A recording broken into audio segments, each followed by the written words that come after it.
Hello, welcome all to this series of videos. In this series, I'll be discussing how we can implement grouped bar chart using ggplot2.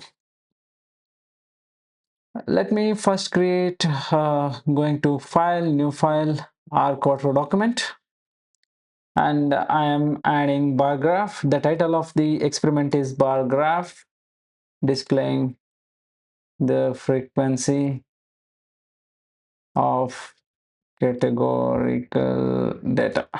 Okay. Bar chart displaying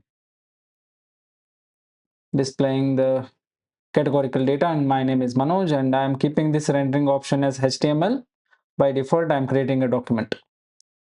So we will go to the source mode, same as the way we had done in the previous section.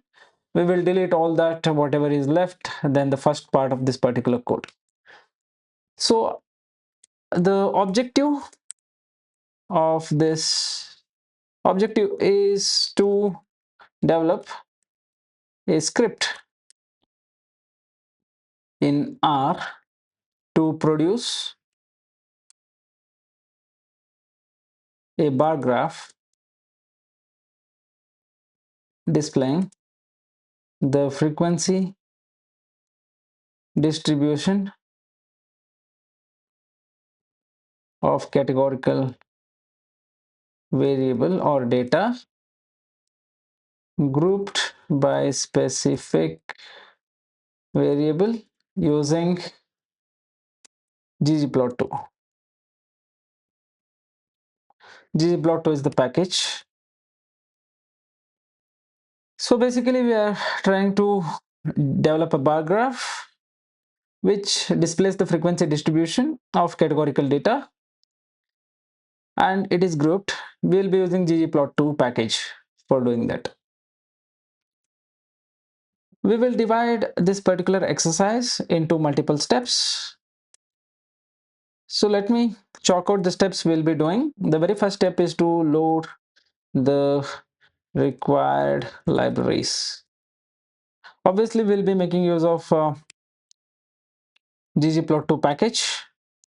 And let me switch to the visual and check whether are we getting it rendered. Yes, it is getting rendered. And the second step we are going, after loading the library, we will be doing is load and inspect the data set. So we'll be using inbuilt data set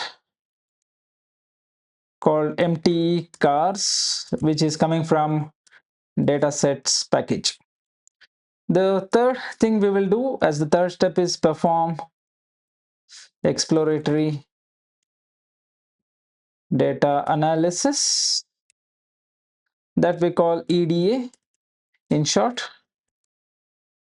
The next is convert numerical variables into categorical variables. Next step is to examine frequency distribution in the data. After examining the frequency distribution in the data, next step is to visualization, right? We will use ggplot2, create a grouped bar chart using ggplot2.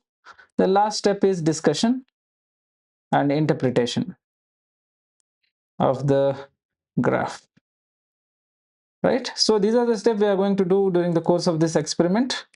So from the next video, we'll start examining each one of these steps and we will see what is required for executing each one of these steps.